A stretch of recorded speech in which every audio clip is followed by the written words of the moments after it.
সাতক্ষীরার এমপি সাহেব দেখলেন না, বয়স হয়ে গেছে ৭৫, এরপরেও তরুণী নিয়ে হোটেল চলে গেছে। এখন বলতেছে আমার বউ। ভালো কথা, বউ নিয়ে হোটেলে কেন? বউ থাকবে ঘরে। বিয়ে করছেন ভালো কথা, বিয়ে নিয়ে কারো কোনো আপত্তি নাই, কিন্তু আপনার যে কার্যক্রম, চাল চলন, ওঠা বসা, চলাফেরা দেখে পুরো জাতি হতাশ হয়ে গেছে। বাংলাদেশ জামাত ইসলামকে ধন্যবাদ যে তাকে দল থেকে বহিষ্কার করেছেন। বাংলাদেশের ইতিহাসে এই প্রথম কোন এমপি যদি এই কাজ করতো। বিগত বছরে অনেক এমপির ভিডিও ভাইরাল হয়ে গেছে, কোন দল ওই এমপি থাকা অবস্থায় বহিষ্কার করার সাহস পায় না, কিন্তু বাংলাদেশ জামাত ইসলাম, আমিরে জামাত বলেন, অন্যায় আর জামাত ইসলাম একসাথে চলতে পারে না। যে অন্যায় করবে, অপরাধ করবে, সে এমপি হোক, মন্ত্রী হোক, আর জামাতের আমির হোক, তারও ছাড় হবে না। কথা বলেন ঠিক কিনা? এই গাজী নজরুল ইসলামকে দল থেকে বহিষ্কার করা হয়েছে। সোশ্যাল মিডিয়ার মাধ্যমে আমরা খবর পেলাম, এই লোক নিজে বলছেন যে আমি জাসদ করি, আওয়ামী লীগ করি, এরপরে আমি জামাত ইসলাম শুরু করছি। কথা বোঝেন নাই? তো এই জন্য এই সমস্ত মানুষদের দ্বারা এই ঘটনাগুলো পুরো জাতি লজ্জিত। এই বৃদ্ধ বয়সে কিভাবে সম্ভব? 18 বছর 16 বছরের তরুণী নিয়ে গেছেন। বিয়ে করলে বউ থাকবে ঘরে। আরে বিয়ে করলে এমপি হয়, অন্তত 500 মানুষকে দাওয়াত দেন, 1000 মানুষকে দাওয়াত দেন যে আমি বিয়ে করলাম, পুরো জাতি জানুক। কথা বলেন ঠিক না? বিয়ে তো দোষের কিছু না। এখন বলতেছে আমাকে জিম্মি করা হয়েছে, টাকা চাইছে, নানান কথা বলে নিজেকে বাঁচানোর চেষ্টা করতেছে। কিন্তু আজকে পুরো সমাজ আপনাদের এই ঘটনাগুলোর দ্বারা পুরো জাতির কাছে আমরা লজ্জিত হয়ে যাই। মানুষ ফোন দিয়ে বলে, হুজুর কি করলো এটা? আমরা কি বলবো? আজকে যেই করতেছে দেখেন, অনেকেরই ভিডিও ফুটেজ ভাইরাল হয়ে যায়। এই জন্য সতর্ক থাকতে হবে। দুনিয়ার সিসি ক্যামেরায় ধরা পড়েছেন, ভাইরাল হয়ে গেল। আল্লাহর ভয় যদি থাকতো, তাকওয়া যদি থাকতো, সেই মানুষের দ্বারা এই ধরনের কাজ করা সম্ভব নয়। কথা বলে ঠিক এরা? আল্লাহর ভয় নাই, টুপি আছে, দাড়ি আছে, আপনি একজন মুক্তিযোদ্ধা ছিলেন, হ্যাঁ? আর আপনারা পুরো জাতিকে কি শিখাইতেছেন? কি দিলেন জাতিকে উপহার? লজ্জায় পুরো জাতির সামনে আমরা লজ্জিত। এই জন্য যে অপরাধ করেছে তার শাস্তি হওয়া দরকার। কথা বলে ঠিক না? জামাত ইসলাম তাকে বহিষ্কার করেছেন এবং ইসির কাছে চিঠি পাঠাইছেন, জানো তার এমপি পদ না থাকে। এই জন্য ইসলামী আন্দোলনের এই সাহসী পদক্ষেপকে আমরা ধন্যবাদ জানাই। যিনি অপরাধ করুক না কেন, সে এমপি হোক আর যত বড় ক্ষমতাধর হোক না কেন, তার শাস্তি হওয়া দরকার। বিয়ে করলে আপনাকে কেউ কিছুই বলবে না। আর যে জামানা আসছে, বিয়ে করলে অন্তত কাবিন যে করছেন তার একটা ছবি তুলে মোবাইলে রাখবেন, যেটা আমার হালাল স্ত্রী। কি কথা কর না? একটা ছবি তুলে মোবাইলে রেখে দেবেন, সাথে সাথে যেন প্রমাণ দিতে পারেন, জাতি যেন আপনাকে নিয়ে মিথ্যা কোনো অপবাদ না দিতে পারে, মিথ্যা কোনো তথ্য না ছড়াইতে পারে। আপনি সাথে সাথে বলে দেবেন যেটা আমার হালাল স্ত্রী, যে বিয়ে করছে। বিয়ে করতে বাধা নাই। যেই কবির বই আপনারা পড়েন, সাহিত্যিক হুমায়ুন আহমেদ, তিনিও তো বিয়ে করছেন শাওন সাহেব। শাওন ছোট্ট একটা মহিলা ছিল না? কথা কর না? সে সময় বয়স কত ছিল? 13-14 বছর। কতই বয়স হবে? সাহিত্যিক হুমায়ুন আহমেদের বই পড়তেছেন, উনিও ছোট মেয়েকে বিবাহ করছে। তো ছোট মেয়েকে বিবাহ করা খারাপের কিছু না। আপনার স্ত্রী প্রয়োজন, আপনি বিবাহ করবেন, কিন্তু যা শুরু হয়েছে এটাকে জাতির মানুষ আর বিবাহ নিতে পারে নাই। কথা বলে ঠিক না? যেটা বাঁচার জন্য বলতেছে। আল্লাহ যেন ওই সমস্ত মানুষদের হাত থেকে এই পুরো জাতিকে হেফাজত করেন। জোরে বলেন আমিন। আপনাদের কাছ থেকে মানুষ শিখবে, কিন্তু আপনাদের চরিত্র যদি এত নিকৃষ্ট হয়, আপনারা পুরো জাতিকে কোনো কিছু আর উপহার দিতে পারবেন না। কথা বলেন ঠিক না? এখন ফাঁসানো হোক আর পাতানো হোক আর যাই হোক, যা করবেন ভাবিয়া চিন্তা করা লাগবে। কথায় আছে, ভাবিয়া করিও কাজ, করিও ভাবিও না।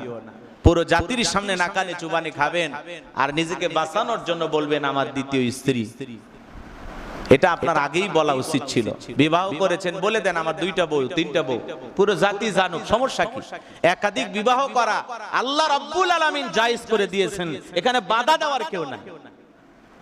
আল্লাহ বিয়ের কথা শুরু করেছেন দুই দিয়া, দুইটা বিয়ে করো, তিনটা বিয়ে করো, চারটা করো, যদি সংখ্যা করো।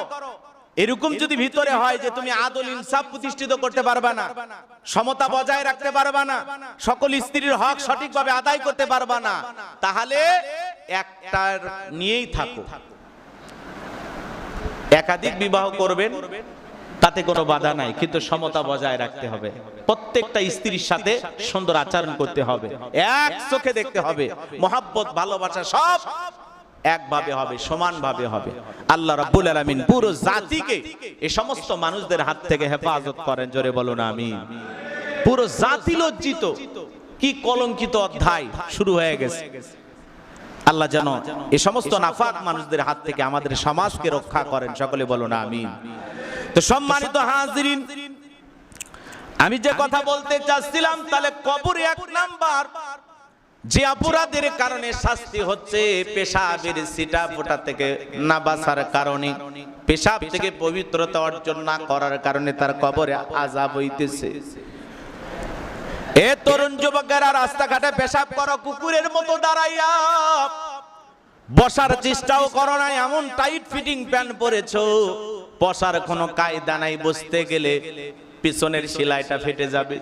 কি এমন টাইট ফিটিং প্যান্ট, জিন্সের প্যান্ট, এমন প্যান্ট বানাইছে, ওইটা পরে যদি পেশাব করতে যায় পিছনের সেলাই থাকবে, কথা কয় না, ফেটে যাবে সেলাই। এরকম বহুত ঘটনা ঘটছে।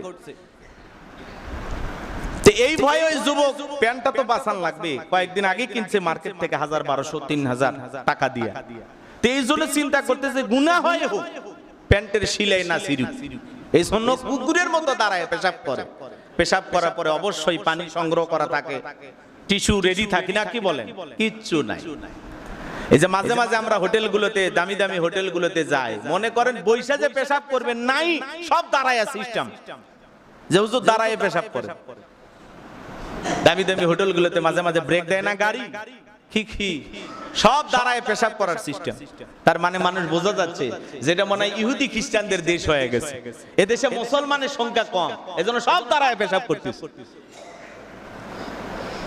এই জন্য বড় বড় 5 স্টার হোটেল বলেন, নামি দামি হোটেল বলেন, অধিকাংশ হোটেলগুলোতে দাঁড়ায় পেশাব করার সিস্টেম। অথচ মুসলমান দাঁড়িয়ে পেশাব করা হারাম, জায়েজ নাই। জটিল কোন রোগে আক্রান্ত হলে, জটিল কোন অসুস্থ হলে, একান্ত বিশেষ কোন প্রয়োজনে লোকটা যদি বসায় পেশাব করার মতো সক্ষমতা না থাকে, একেবারে কঠিন এক রোগী, এমত অবস্থায় তার জন্য দাঁড়ায় পেশাব করা জায়েজ আছে। আর যুবকেরা রাস্তাঘাটে, দোকানপাটে, হোটেলে যারা দাঁড়ায় দাঁড়ায় পেশাব করতেছে, কি বলেন এরা সুস্থ না অসুস্থ?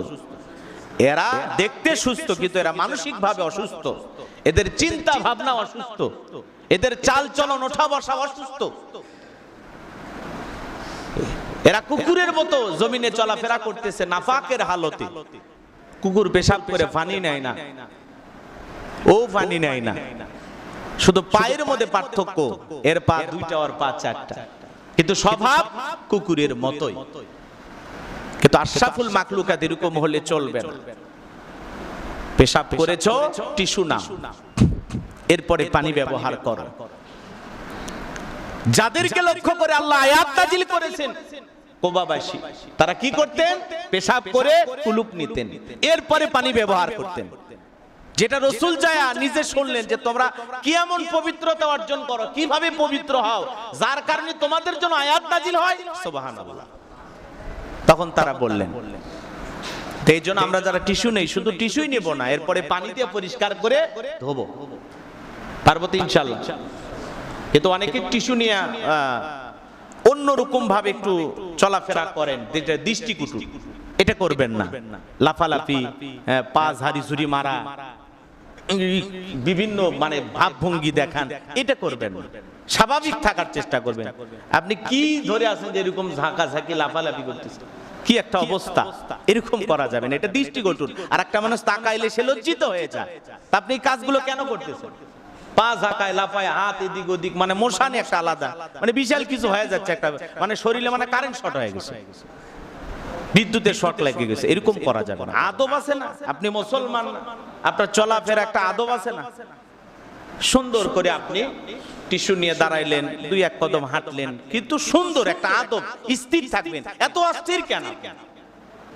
কিছু লোক আছে না ভাই, এরকম দেখি মুরব্বী মানুষও কি যে একটা শুরু করে দিছে, কিছু বলাও যায় না, বললে তো খেপে যাবে এটা। তারপরে অনেক সময় বলি আমি দুই একজনকে, চাচা কি ব্যাপার এত লাফালাফি কেন, একটু স্থির থাকেন। এই জন্য টিস্যু ব্যবহার করবেন, এরপরে পানি ব্যবহার করবেন। পারবো তো ইনশাআল্লাহ? আচ্ছা, এরপরে নবীজি বলেন 2 নাম্বার আযাব হওয়ার কারণ, যেই ব্যক্তির কবরে 2 নাম্বার ব্যক্তি যার কবরে আযাব হইতেছে, রাসূল বলেন এই ব্যক্তি দুনিয়াতে সকলখুরি করত। এই সকলখুরি করার কারণে একজনের কথা আরেকজনকে লাগায়া দেয়। এই